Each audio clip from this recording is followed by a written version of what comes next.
Jotono lamsawani kobro dal bidal news sung tini Barat tei Bangaladesh tamo tong khainai nailainai. Barat tei Bangaladesh tamoni bagui busu achai tong sung nai nailainai.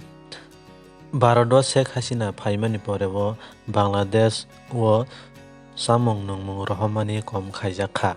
Tabuk tamo rohjak khainai nailainai dal piyaj risum alu omo hai manui rok no rohjak liya aswk kwbangma Barat bai milimani kom thangkha.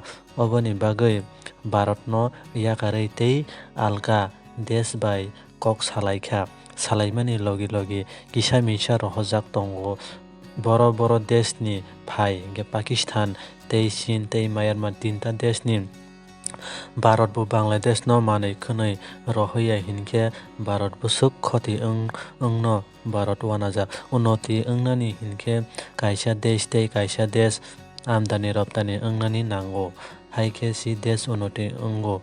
Barat bai kisa misa manui rohjakmani bai Bangladesh deramungo klaijak haini bagui Dr. Yunus sorkar Barat bai tongkhe chwng thwinai himnai uansugui tei kaisa desh bai halok manjukha. Bebsa khainai rok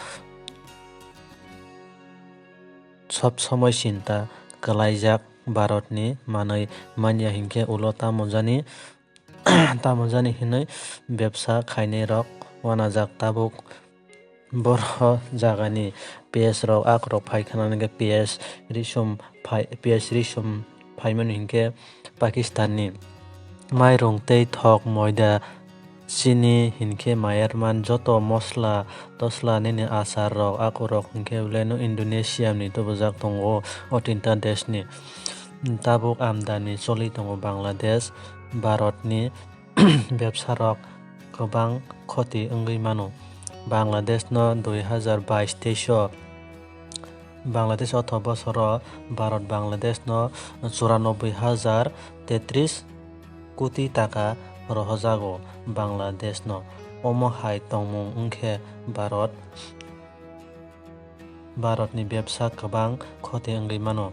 Barat ni borok rok Bangladesh o thangui samung tangui nai rok wngya hwnfano 5 billion hai kwbang rang phai o Barat o kubui no.